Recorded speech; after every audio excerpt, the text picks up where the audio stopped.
Hey, it's AW and we back today, guys. And today we got a special one today. We're going to be discussing why RETSU UNOHANA was the only GOTY 13 member capable of helping Zaraki Kenpachi achieve his Bankai or Shikan.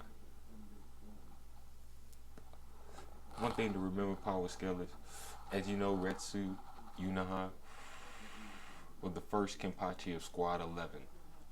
Squad 11 from its birth was the most bloodthirsty squad, as RETSU UNOHANA was the greatest swordsman of the first generation of captains. They were handpicked by Captain Yamamoto himself. She was also one of the worst criminals the Soul Society has ever birthed. It was during this time she received the nickname Death Sword, or Goddess of Death.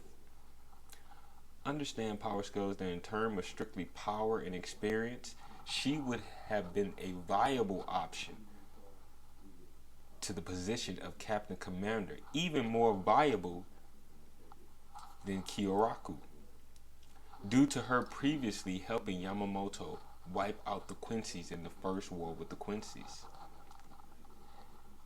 Sadly, politically, I'm sure the governing body of the Soul Society would not want her, a previous criminal, to hold the position of Captain Commander, as they were reluctant to even teach Zaraki Kenpachi Kendo. It is my belief that during that time, only Yamamoto was more powerful than her. I believe she was the strongest captain of the first generation of captains, other than, of course, Captain Yamamoto. And I believe sometime before the Great War with the Quincy's, Unohana fought a young Zaraki Kenpachi. And it is then that she knew there was a child that would surpass even her and possibly Yamamoto himself at some point. That child was Zaraki Kenpachi, as you guys know. Now, Shunsi Kyoraku, the current Captain Commander, chose RETSU UNOHANA for three reasons. And ultimately, he really had no choice in the matter, as currently the captain of the medical division, RETSU UNOHANA, is currently the strongest, if not the second strongest captain currently in the GOTY 13 right now, of course with the death of Yamamoto. Kyusigi is smart enough to realize no other captain would have had the strength and swordsmanship to withstand a battle to the death, as Zaraki Kenpachi would possibly kill any GOTY 13 member besides Kyoraku and possibly Byakuya. Maybe. And he's a big maybe. And even those two captains would possibly fall to Zaraki Kenpachi's strength. Zaraki Kenpachi doesn't see anyone as his equal or stronger except Unohana and Yamamoto. Nevertheless, no one else from the GOTY 13 will be able to survive a fight to the death with Zaraki Kenpachi outside of Unohana. The second reason is her experience. Now, RETSU UNOHANA fought Zaraki Kenpachi when he was a child. In a sense, she was close to a teacher or mentor to Zaraki Kenpachi would have had. Because we must remember Zaraki Kenpachi and Unohana are unorthodox in their acquisition to the GOTY 13. They were not formally taught by a captain like most of the current captains of the GOTY 13. Neither of them ever served under a captain, as they were captain level from the time they assumed the title of Kenpachi. But due to this, they have a similar background. Both were criminals and both enjoyed battle and bloodshed. And while the governing body of the Soul Society never say this, to me, the fact that they did not award RETSU UNOHANA the captain commander position proved that they are very distrusting of allowing criminals to rise above captain status.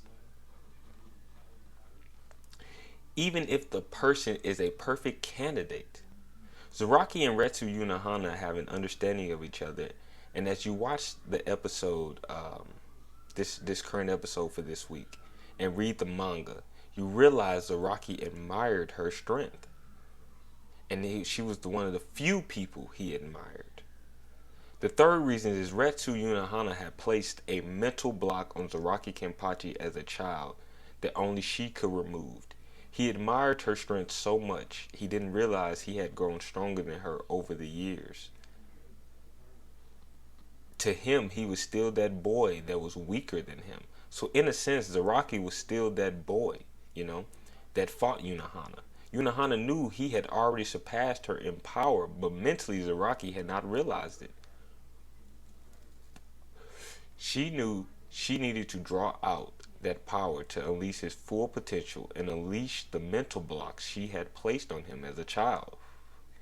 It seems Zaraki had not realized how much he had grown from that young boy until he relived that moment or fight from when he fought RETSU UNOHANA before. And just from one more quick thing to note for some of you power scarers, Shusi Kyoraku allowed RETSU UNOHANA to fight Zaraki Kenpachi in Muken. Now what is Muken? And this is why I stated many of the Dragon Ball scalers are biased and amateurs because you have no clue how to scale. This scaler right here, I congratulate him. He is turned into a veteran scaler. He's doing his research. We as scalers have to be careful that we don't muddle our scaling just because we are discussing our favorite characters or anime. Many of the Dragon Ball scalers and a lot of YouTube scalers do this. When we talk about these verses, a lot of the Dragon Ball scalers bring up, oh, the world of void, Goku shook the world of void, oh, these multiple dimensions in Dragon Ball. Muken is a void prison in Bleach. This is why I stated Dragon Ball cosmology pocket dimensions mean very little to other verses these days, as other verses such as Naruto and Bleach have other worlds within the main universe as well. But anyway, I digress. That's for another video. Please let me know your thoughts and comments on RETSU UNOHANA. And do you guys think she is a good captain commander candidate? This is AW and I'm out.